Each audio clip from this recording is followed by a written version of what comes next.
Imam Ibni Marzuq mau ngenegor kita nih, kalau kafir Quraisy diperolok-olok oleh Imam Al-Busiri gara-gara dia tidak gunakan akal mereka, padahal dia sudah lihat, dia sudah dengar. Dia lihat apa? Dia lihat bagaimana istana kaum Persia bisa rusak padahal istananya dibangun dengan arsitektur terbaik di masanya. Bagaimana Danau Tigris, Sungai Efrat bisa mengering padahal itu sumber kehidupan. Dia lihat, dia dengar dari mana? Dari orang-orang pintar di masa mereka, mengatakan akan datang satu orang dari bangsa Arab, bahkan ada yang spesifik Bani Hashim, bahkan spesifik sampai disebutkan ciri-cirinya, ada khotamun nubuwahnya, dengan ciri-ciri dipayungi oleh awan saat berjalan, dan seterusnya dan seterusnya. Tapi pendengarannya nggak dipakai, penglihatannya nggak dimanfaatkan sampai untuk mendapat hidayah dari Allah Subhanahu wa ta'ala. Assalamualaikum warahmatullahi ta'ala wabarakatuh.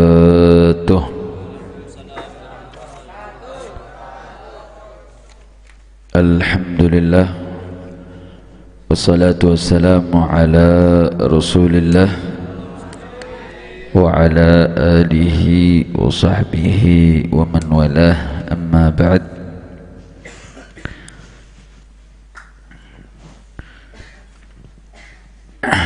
Kita lanjutkan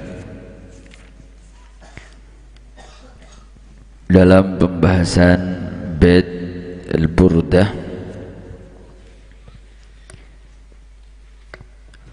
Qala al-musannif rahimahullah wa nafa'ana bi'ulumi wa bi'ulumi masyikhina fid darain amin.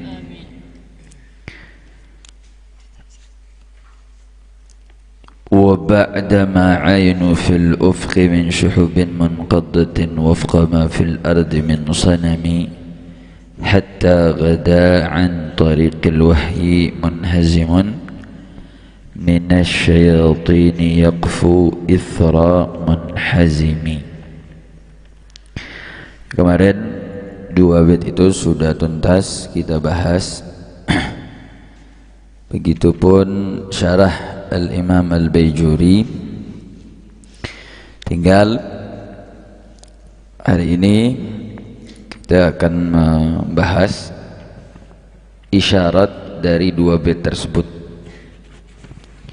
sebagaimana dikutip dalam kitab Idharus Sidqil Mawaddah fi Syarhil Burdah karya Imam Al-Muhaddits Al-Faqih Al-Adib Al-Mutafannin Al-Nadirah Syamsuddin Abi Abdillah Muhammad bin Ahmad ibn Muhammad ibn Marzuq.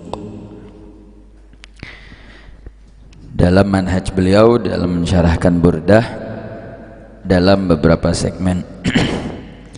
Nah, dalam segmen isyarah, di dalam isyarah dua bait tersebut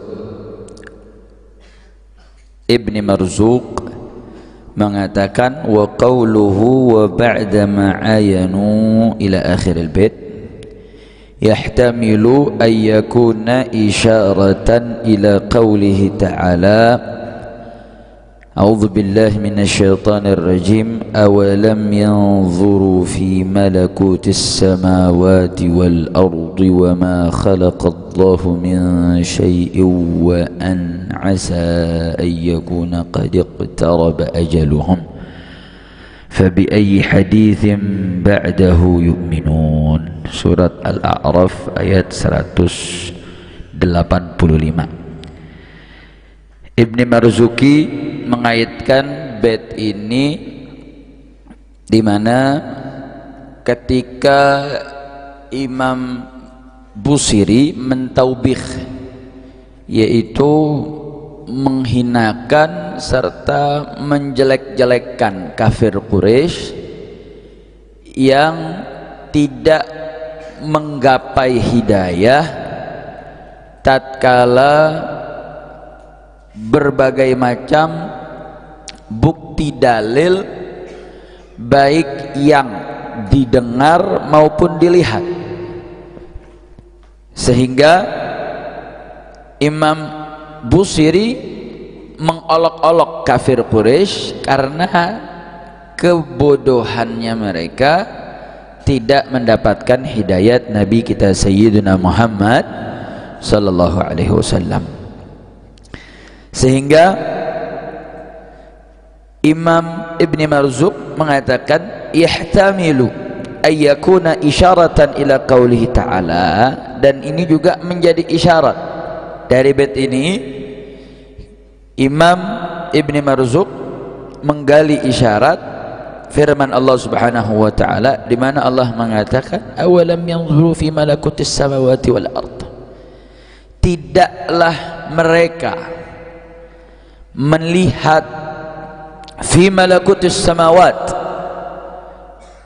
di gugus bintang di langit, wal ard serta di bumi, wa ma khalaqallahu min syai', dan apa-apa yang telah Allah ciptakan dari segala apapun, baik tumbuhannya, hewannya, manusianya, bintang-bintangnya, seluruh benda langit, benda bumi, seluruhnya.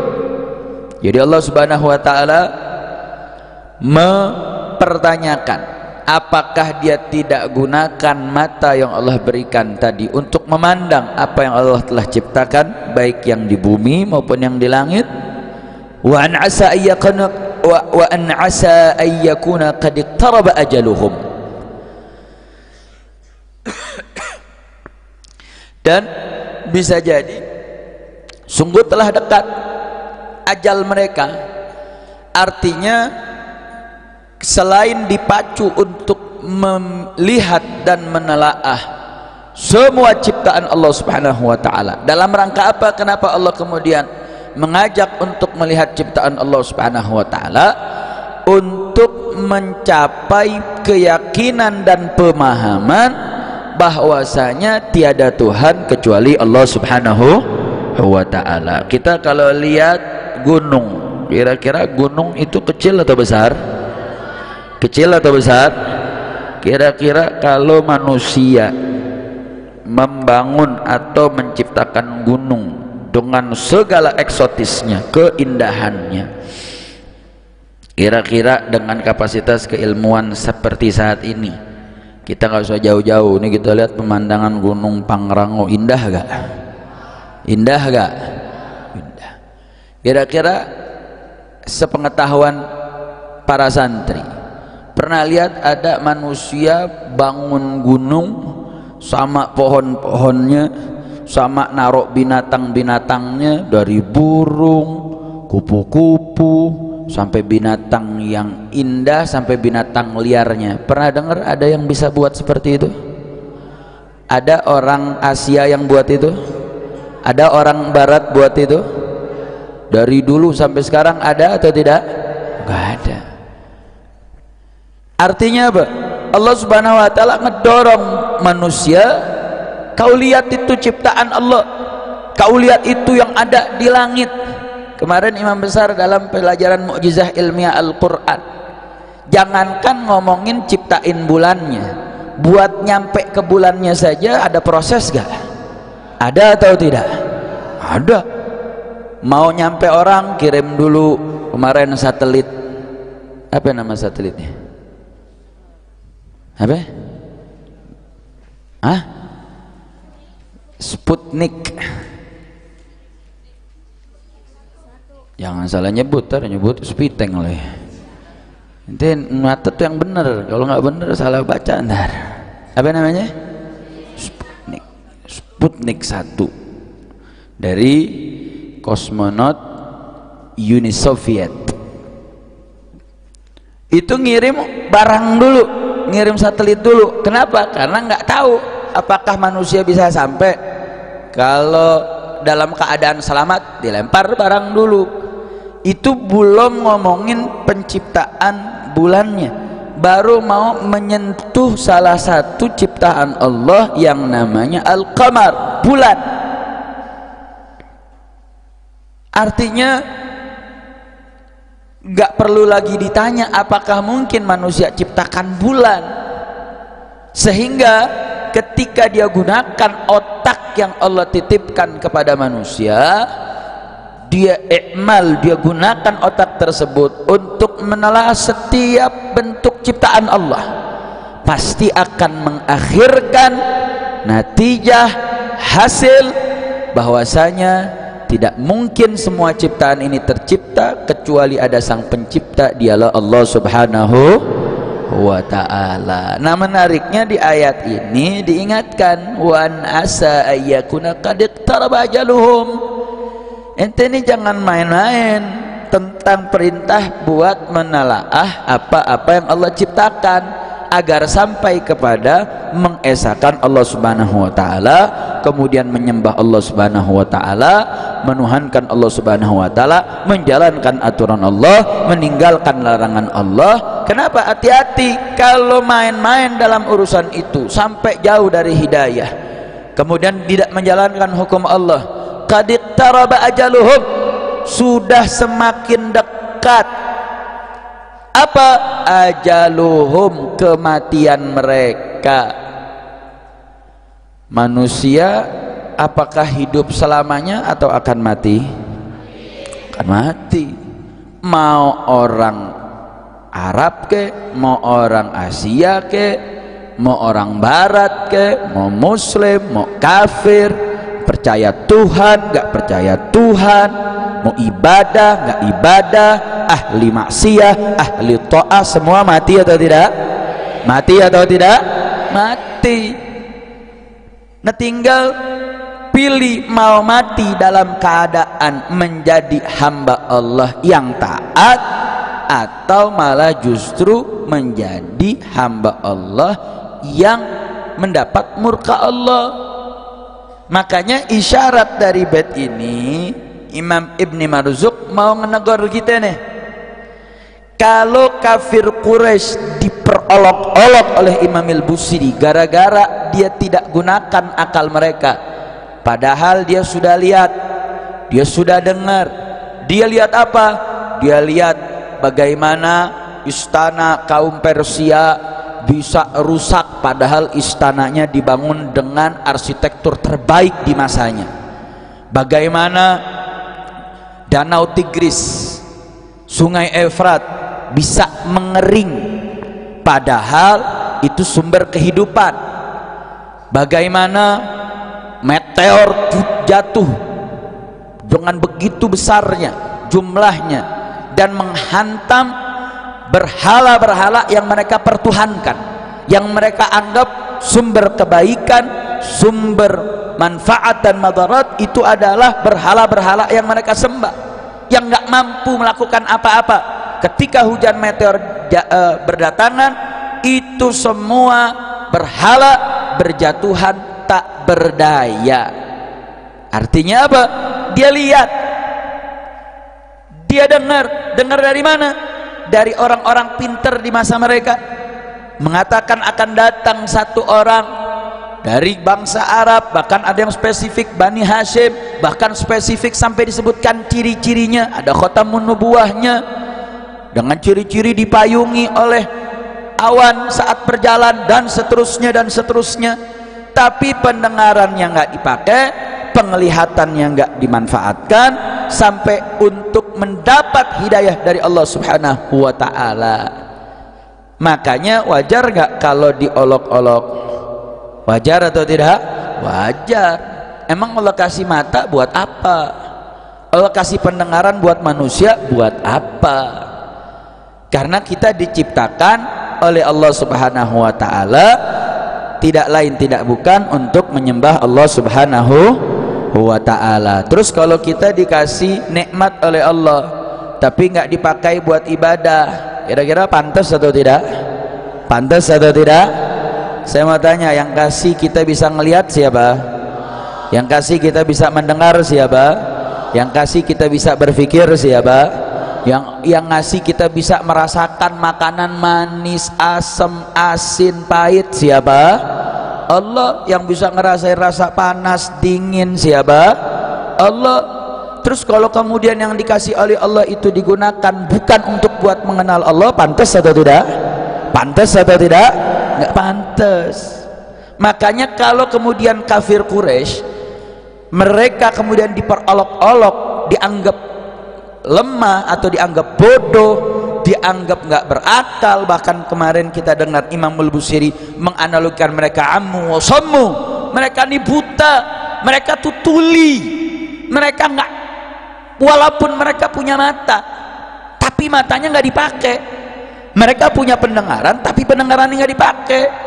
Dan makna nggak dipakai itu bukan berarti dia buta betul-betul buta, tuli betul-betul tuli, enggak, tapi dia ngelihatnya nggak dipakai buat untuk mendapatkan ketaatan kepada Allah. Dia mendengarnya bukan untuk mendapatkan apa-apa yang diajarkan oleh Allah Subhanahu wa taala. Artinya kalau kemudian kafir Quraisy itu yuwabbahu, diperolok-olok, maka olok-olok itu juga akan diterima kepada siapapun yang nggak gunakan pendengarannya, yang nggak gunakan penglihatannya, yang tidak mampu mengambil isyarah-isyarah yang telah Allah ciptakan di atas muka bumi ini, baik yang di bumi maupun yang di langit, dan apapun ciptaan Allah, untuk mengenal Allah Subhanahu wa taala, mengenal syariatnya, mengikuti ajaran Nabi kita Sayyiduna Muhammad sallallahu alaihi wasallam, juga pantas untuk diolok-olok. Kira-kira jelas atau tidak? Jelas atau tidak? Berarti Allah kasih pendengaran kita untuk mengenal Allah, kasih penglihatan kita untuk mengenal Allah, berikan akal kita untuk mengenal Allah. Berarti kalau ada yang dikasih pemberian Allah dari segala nikmat yang nggak digunakan buat taat, itu berarti pintar apa bodoh? Pintar atau bodoh? Bodoh. Kira-kira jelas atau tidak? Jelas atau tidak? Nah, ini isyarat yang diambil oleh Ibnu Marzuq di dalam bait Imam Al-Busiri. Makanya itulah kehebatan bait ini. Ya, ini bait bicara tentang memuji Nabi kita Sayyidina Muhammad sallallahu alaihi wasallam. Tetapi yang namanya memuji Nabi pasti akan berujung kepada pengagungan Allah Subhanahu wa taala. Karena keindahan Nabi Muhammad sallallahu alaihi wasallam itu tidak lain tidak bukan adalah ciptaan Allah Subhanahu wa taala. Alhamdulillahi rabbil alamin. Nah, makanya Ibnu Marzuki melanjutkan, wa ilaika ta'ammul ma tadammanathu al-ayatul karimah min an-nazar fi afaqi al-ard was-sama. Maka wajib bagi kalian untuk ta'ammul, memperhatikan ma tadammanathu al-ayatul karimah, apa yang dikandung dalam ayat-ayat yang mulia, min an-nazari fi afaqi al-ard was-sama, untuk meneliti di dalam seluruh penjuru dunia dan langit. Makanya alhamdulillah kita setiap Kamis pertama dan Kamis ketiga dengan guru kita Al-Habib Muhammad Rizik bin Husain Shihab diajak untuk menelaah bagaimana kebesaran Allah Subhanahu wa taala yang Allah pertontonkan, yang Allah perlihatkan, yang kemudian menjadi data dan fakta, yang itu semua sudah lebih dulu diisyaratkan dan dilegitimasi, diperbenarkan oleh Al-Quran dalam madah mukjizat ilmiah Al-Quran. Alhamdulillahi rabbil alamin. Maksudnya begini, jadi santri Markas Syariah ini harus semakin menambah keterpautan hatinya kepada Allah, keterpautan hatinya kepada Nabi Muhammad sallallahu alaihi wasallam. Kenapa? Karena kemudian pengajaran imam besar kita itu dari fakta-fakta yang menarik, jangan berhenti sampai wah hebat ya Al-Quran ya, wah luar biasa ya. Ternyata Al-Quran sudah jauh 1400 tahun yang lalu sudah menginformasikan hal tersebut. Jangan berhenti sampai di situ, tapi kemudian membawa itu, sebagaimana yang juga imam besar sudah ingatkan, menjadi dorongan. Bagaimana yang tadinya agak males atau lemas dalam menghafal Quran jadi semangat menghafal Qurannya, yang tadinya lemas sama males saat belajar nahu, sorof, pelajaran yang ada di pondok pesantren itu jadi lebih semangat lagi. Kenapa? Karena ini semua pelajaran pada hakikatnya adalah dalam rangka untuk mengkaji daripada ilmu yang terkandung dalam Al-Quran. Makanya santri Markas Syariah siap semangat dalam belajar, siap semangat dalam menghafal, siap memperbesar cinta kepada Allah, siap memperbesar cinta kepada Rasulullah, insya Allah. Makanya wala'alla al-ajal qarib, karena kita nggak tahu, bisa jadi umur kita pendek. Benar gak? Benar gak? Apakah yang mati orang tua aja? Anak bayi ada nggak yang mati? Balita ada nggak yang mati? Balita apaan? Bayi 5 tahun disingkat balita. Berarti kalau 3 tahun batita. Kalau main bola batistuta. Oh, anak kecil gak ada yang paham nih. Anak tahun 90-an paham.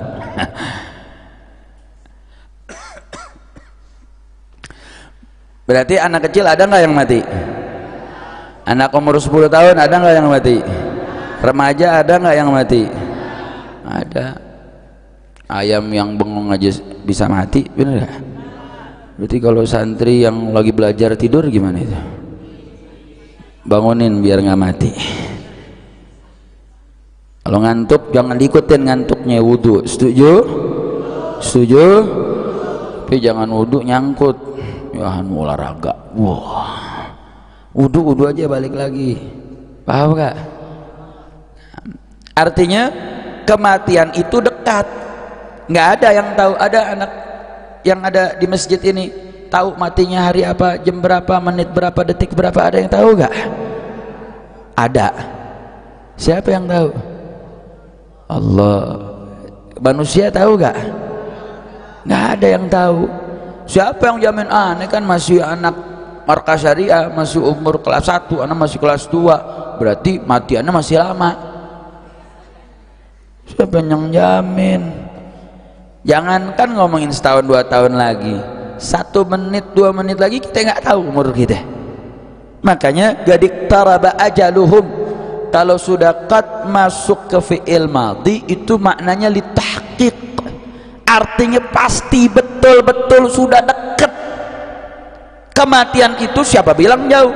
Jadi makanya anak kecil, santri, pelajar jangan mikir anak mau senang-senang dulu. Kalau udah umur 50 tahun ya menjelang 60 dah baru anda tobat. Emang ada yang ngejamin umurnya sampai 60? Ada yang ngejamin? Bisa itu ente datang ke bawah ke bank, pak beli umur pak, bisa? Bisa gak? Nggak bisa. Makanya jangan nunda-nunda dalam ibadah, jangan nunda-nunda dalam belajar. Jadi anak kelas 1 dari sekarang saya rajin, dari sekarang saya giat, dari sekarang saya nggak mau malas-malas, dari sekarang jangan pakai ilmu tarsok, ntar besok,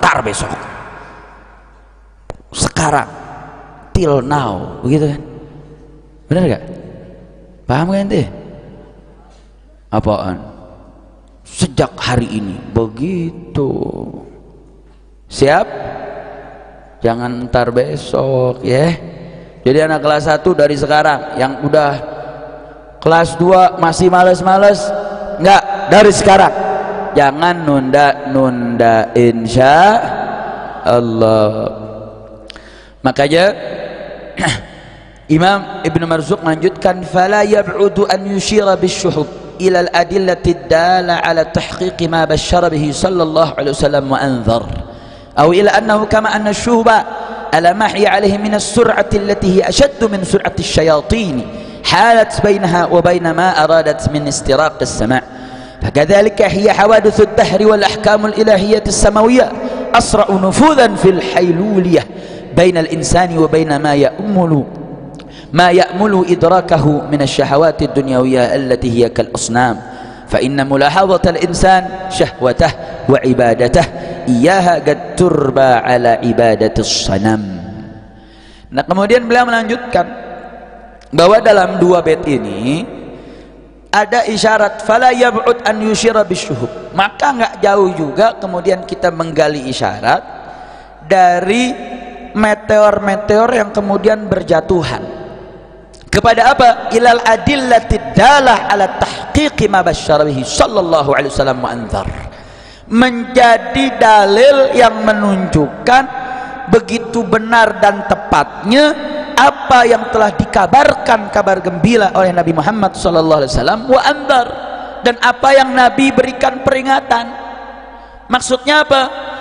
Nabi sallallahu alaihi wasallam lahir ke atas muka bumi ini, kemudian dibarengi dengan peristiwa meteor yang berjatuhan, itu menjadi pembenaran atau menjadi bukti bahwasanya kebenaran ajaran yang dibawa oleh Nabi Muhammad sallallahu alaihi wasallam itu benar adanya. Dari mana? Au ila annahu kama anna syuhuba ala ma hiya alaihi min as-sur'ati allati hiya ashaddu min sur'ati syayatin halat bainaha wa baina ma aradathu min istiraq as-sama. Dan bahwasanya hujan meteor tersebut itu kemudian satu tadi menjadi bukti bahwasanya lahirnya Nabi Muhammad SAW, atau dalam riwayat lain diangkatnya Nabi sebagai seorang Nabi dan Rasul, itu adalah sebagai pintu yang memberikan peringatan kepada siapapun, baik yang percaya ataupun yang tidak. Bagi yang percaya ini menjadi kabar gembira bahwa apapun yang kemudian diajarkan oleh ajaran Nabi Muhammad SAW itu benar adanya, dan apapun yang kemudian dilarang, diberikan peringatan, itu pun wajib didengarkan untuk menghindari dan mentaati apa yang kemudian diajarkan oleh Nabi kita Sayyidina Muhammad sallallahu alaihi wasallam. Dan meteor itu kalau turun dari langit ke bumi, saking cepatnya sampai-sampai benda langit itu mengeluarkan api. Kenapa kemudian mengeluarkan api? Karena ada pergesekan. Gesekan yang sangat cepat itulah yang kemudian melahirkan api. Makanya dulu sebelum ada kompor, belum ada korek, itu orang dulu kalau mau nyalain api dia gesekin tuh kayu kering dengan rerumputan di atas batu untuk melahirkan daya panas yang kemudian panas itu akan menghasilkan api. Makanya nggak usah jauh-jauh, ente kalau tangan digesek-gesek terus panas gak? Panas gak? Panas. Gesekan itu menghasilkan panas. Salah satunya kalau tangan digesekin ke pipi, panas gak? Bukan pak begitu. Panas gak? Hah? Panas. Bukan pipi doang panas, hati juga panas.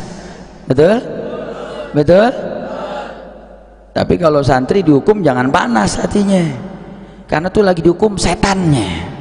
Aneh dulu waktu ngaji nahu sama anak punya guru Kiai Zain, Muhammad Zain bin Abdullah, kita tuh kalau salah baca ngi'rab, salah mengembalikan domir, diomel-omelin, ngomel-ngomelinnya mah nggak pelan, diterak-terakin, wah kenceng dah pokoknya dah, bolak. Bahkan dulu dibilang, wan dulu aneh kalau ngajar bawa kayak balok, wan salah dikit, wah perang. Lagi ngaji sama Kiai Asep, salah baca ada yang digampar, ada yang dipukul, ada gak? Ada gak? Gak ada. Tapi ada yang menarik dari kalaman punya ustaz, ketika kita baca, wan jangan habis diomelin besok gak ngaji lagi ya wan ya, yang aneh omelin setan ente wan. Tuh maksudnya apa? Di sini ada daras nih. Nanti ketika diomelin sama ustaz, lagi dihukum sama ustaz, jangan bawa hati, jangan hati jadi panas, jangan. Ini berarti yang lagi dihukum nih setan dalam tubuhannya nih. Ini yang lagi diomelin nih, ini berarti hawa nafsu aneh nih. Sehingga yang kita jadiin musuh bukan justru ustaz, walat ente, ilmunya jadi nggak berkah. Ini gara-gara setan nih, gara-gara males, ini gara-gara hawa nafsu. Maka pantas hawa nafsu anak dihukum, maka pantas diri anak buat kena hukuman. Kira-kira jelas gak? Jelas gak? Iya, jangan panas, jangan. karena ini setan nggak demen nih, santri-santri MS tuh pinter-pinter nggak demen tuh setan itu kalau ngeliat santri-santri markasyara jadi pala ulama ilhamilun nggak demen tuh. Makanya santri MS jangan mau kalah sama setan. Setuju? Siap lawan setan, siap lawan hawa nafsu, takbir, wajib dilawan. Setuju? Setuju lawan setan? Setuju lawan hawa nafsu? Kalau setuju jangan kabur-kabur lagi, katakan tidak pada kabur. Setuju? Oh iya dong, masa dibisikin wah di luar enak, ngapain di dalam pondok? Itu setan. Bisikan begitu berarti setan. Kalau ada sohib yang ngomong gitu, setan. Paham nggak? Jadi jangan ngikut setan. Setuju? Jadi setan diikutin apa dilawan? Diikutin apa dilawan? Siap lawan setan? Siap lawan setan? Takbir. Iya, harus lawan setan. Insya Allah. Karena nih setan nih kena serangan meteor nih. Kama anna syubu ala ma hiya ala min as-sur'ati allati hiya ashaddu min sur'ati syayatin. Bahkan kecepatan meteor itu lebih cepat dari kecepatan setan. Buktinya apa? Setan kena serangan meteor tadi, makanya setannya pada kabur. Fakadzalika hiya hawaditsul dahr wal ahkamul ilahiyatis samawiyah asra' nufudhan fil haylulati bainal insan wa baina ma yumul idrakahu min asyahawati dunyawiyyah allati hiya kal asnam. Dan ini juga jadi isyarat bahwasanya perubahan di dunia itu segala bentuk musibah, bencana itu akan lebih cepat datangnya daripada keinginan iradah hawa nafsunya, hawa nafsu dunianya. Dan itu menjadi catatan bagi manusia, jangan mengikuti hawa nafsu, jangan mengikuti godaan syaitan. Kalau hawa nafsu dan godaan syaitan sudah dia ikuti, kemudian dia telah mendapatkan catatan untuk mendapatkan musibah dari Allah Subhanahu wa taala. Gara-gara musibah tersebut, maka tidak ada kata untuk dan bisa kesempatan untuk kabur daripada ketetapan Allah tersebut. Maka sebelum itu semua terkena, maka wajib untuk kita melawan syaitan, melawan hawa nafsu.